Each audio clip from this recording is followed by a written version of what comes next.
मी doctor Nikita Deshmukh. आज आपण allergic रायनायटिस म्हणजे जी ॲलर्जीची सर्दी असते त्याच्याबद्दल थोडंसं बोलणार आहोत। हा आठवडा आपण ॲलर्जी वीक म्हणून साजरा करतो, म्हणूनच हा औचित्य साधून मी तुम्हाला थोडंसं ॲलर्जिक रायनायटिसबद्दल आज माहिती देणार आहे। तर आपल्याला सगळ्यांनाच बऱ्यापैकी जाणवतं की सर्दी झाल्यानंतर नाकातून पाणी येणं, शिंका येणं ही वारंवार लक्षणं सगळ्यांनाच दिसतात। पण जर ही लक्षणं खूप जास्त प्रमाणात दिसत असतील, वारंवार होत असेल, तर त्याला ॲलर्जिक रायनायटिस म्हणतात। त्याच्यात दोन प्रकार आहेत। एक सीझनल ॲलर्जिक रायनायटिस, म्हणजे काही पर्टिक्युलर सीझन्समध्ये कोणाला पावसाळ्यात, कोणाला उन्हाळ्यात सर्दी होते, त्याला आम्ही सीझनल ॲलर्जिक रायनायटिस म्हणतो। आणि जर 12 महिने सर्दी असेल तर त्याला पेरिनियल ॲलर्जिक रायनायटिस असं म्हणतात। तर ॲलर्जिक रायनायटिसमध्ये नेमकं काय होतं हे समजून घेण्यासाठी आपण नाकाच्या ॲनाटमीकडे बघूया। हे नाकाचं काठ आणि ह्याच्या बाजूला असलेले हे गुलाबी स्ट्रक्चर्स म्हणजे टर्बिनल्स। तर जेव्हा पण नाकाचा संपर्क कुठल्या ॲलर्जनशी येतो, ॲलर्जन म्हणजे काय, बाहेरून नाकाच्या संपर्कात येणाऱ्या गोष्टी, मग त्याच्यामध्ये धूळ किंवा तीव्र वास असे कोणतेही असू शकतात। त्याच्या व्यतिरिक्त काही खाण्याचे पण ॲलर्जन्स असतात, खाद्यपदार्थाचे ॲलर्जन्स। त्याचा जर संपर्क आपल्या शरीराशी आला तर त्यामुळे नाक रिॲक्ट करतं। तर ह्याच्यामध्ये काय होतं, ह्या नाकाच्या रिॲक्शनमुळे एक इम्युनोग्लोब्युलिन ई नावाचा पदार्थ रक्तामध्ये बाहेर पडतो आणि तो पदार्थ जाऊन एक प्रकारचे पेशी असतात ज्याला मास्ट सेल्स म्हणतात, त्यांना जाऊन तो अटॅच होतो। ह्या अटॅचमेंट नंतर ते मास्ट सेल्स फुटतात आणि त्या फुटल्यानंतर काही पदार्थ जनरेट होतात ज्याच्यामुळे या प्रकारचे सिम्पटम्स होतात, म्हणजे नाकातून पाणी येणं, हिस्टॅमिन म्हणतात त्याला। ते सगळं रिलीज झाल्यानंतर, हिस्टॅमिन आणि ल्युकोट्रीन असे दोन एन्झाईम असतात, ते रिलीज झाल्यामुळे नाकातून पाणी वाहतं, शिंका येतात आणि त्याचबरोबर अजूनही काही लक्षणं आपल्याला दिसतात, ती म्हणजे नाकाला जास्ती प्रमाणात खाज येणं। आता डोळ्याचा आणि नेझल कॅव्हिटीचा सुद्धा अश्रुनलिकेद्वारे संबंध असतो, त्यामुळे काही रुग्णांना डोळ्यांमध्ये कचकच जाणवते।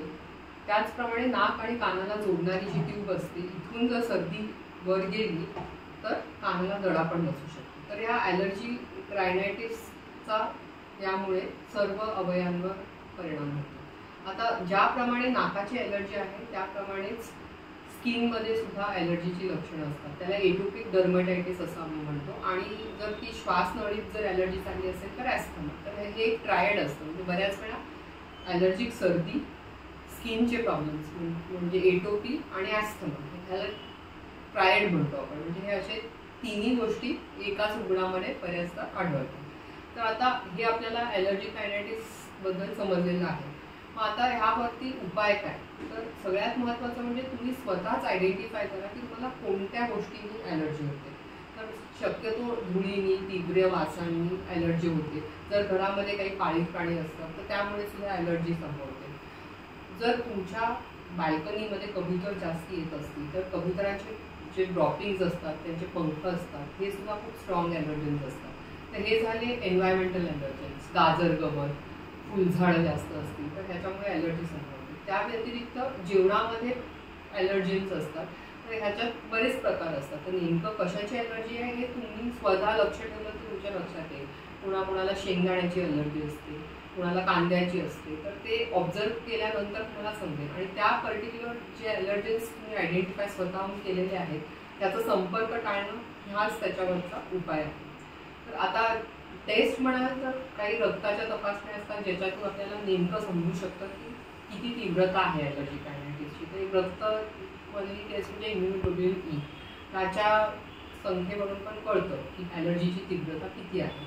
आणि त्या व्यतिरिक्त रक्तामध्ये पण ॲलर्जन टेस्टिंग होतं, तर त्याच्यातून आपल्याला एन्व्हायरमेंटल म्हणजे जे बाह्य वातावरणातले जे ॲलर्जन्स आहेत त्याबद्दल समजतं। आणि फूड ॲलर्जन्स, फूड पॅनल्स पण असतात, त्याच्यामध्ये नेमकी तुम्हाला कोणत्या गोष्टींची ॲलर्जी आहे ह्याचा व्यवस्थित अंदाज येतो। तर खूप जास्त तीव्र सिम्पटम्स असतील तर आम्ही ह्या सर्व टेस्ट ॲडवाईज करतो आणि त्याप्रमाणे मग ते ॲलर्जन अवॉइड करणं हेच उत्तम असतं। दुसरं महत्त्वाचं म्हणजे जर तुम्ही श्वासाचे काही व्यायाम केले त्याच्यानेही फायदा होतो। आणि जलनेती किंवा नाक धुणं, जे नेझल वॉशिंग आम्ही म्हणतो, त्याच्याने सुद्धा ॲलर्जिक रायनायटिसमध्ये पुष्कळ फरक पडतो। तर सगळ्यात महत्त्वाचं म्हणजे ॲलर्जन अवॉइडन्स, नाक वॉश करणं, ह्या दोन गोष्टी। आणि त्या व्यतिरिक्त काही गोळ्या आणि नेझल स्प्रेजनी सुद्धा बराच फरक पडतो।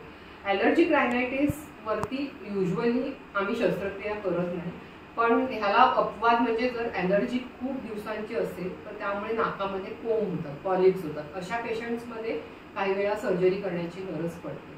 आता हे ॲलर्जिक रायनायटिसमुळे नाकातून घशामध्ये चिकट पाणी जातं, त्यामुळे घसा खवखवणं, सायनसायटिस हे सगळे प्रकार पण होतात. जर सर्दी आतमध्ये टिकली ॲलर्जी नंतर तर त्यामुळे मग डोकं दुखणं, ताप येणं ह्या सगळ्या गोष्टी घडतात आणि मग सायनसायटिस होतं. त्यासाठी अँटीबायोटिक्स वगैरेची गरज असते. पण जी ॲलर्जिक रायनायटिसची सर्दी असते ती शक्यतो ते जे पाणी असतं ते नॉर्मल म्हणजे म्युकॉइड सिक्रेशन व्हाईट असतात किंवा कलरलेस असतात. तर त्याच्यावरून आम्ही ॲलर्जिक रायनायटिस आणि सायनसायटिस या दोन गोष्टींना डिफरन्शिएट करतो. तर आता आपल्याला ह्या सगळ्या गोष्टींची माहिती मिळालेली आहे, तर त्यामुळे तुम्ही लहान मुलांमध्ये पण याचं बरंच प्रमाण आहे. तर तुम्ही जर व्यवस्थित काळजी घेतली, तुम्ही जास्त तीव्र वास जसं अगरबत्ती किंवा दुसरे मस्किटो रेपलेंट्स वगैरे पण जे स्ट्रॉंग असतात ते नाही वापरले तर बऱ्यापैकी तुमचे हे त्रास वाचू शकतात. आणखीन महत्त्वाचं म्हणजे जी धूळ असते, जुनी धूळ ज्याला आम्ही डस्ट माईट म्हणतो, म्हणजे जुने न्यूजपेपर म्हणा किंवा जुने कपडे, हे सगळे हँडल केल्यानंतर पण ज्यांना ॲलर्जीचा त्रास असतो त्यांना टिपिकली सिम्पटम्स ॲग्रिवेट होतात. तर त्यामुळे असं काही तुम्हाला हाताळायचं असेल तर त्यावेळेला मास्क वापरणं हे फारच फायद्याचं ठरू शकतं. तर अशा प्रकारे आपण जर ॲलर्जिक रायनायटिस व्यवस्थितपणे समजून घेतलं तर निश्चितपणे घरगुती उपायसुद्धा कामी येऊ शकतात. नाक वॉश करणं, थोडंसं मास्क वगैरेचा वापर करणं, हे सर्व केल्यानंतर हे पुढचे जे स्टेजेस आहेत जसं नाकामध्ये कोंब होणं, पॉलिप्स होणं किंवा ॲस्थमा वेळ जाणं, हे सगळं तुमच्यावरती येणार नाही. तर it's always better to be safe than sorry. त्यामुळे तुम्ही ही सर्व काळजी घेतली तर तुमचा हा पावसाळा व्यवस्थित जाईल. धन्यवाद.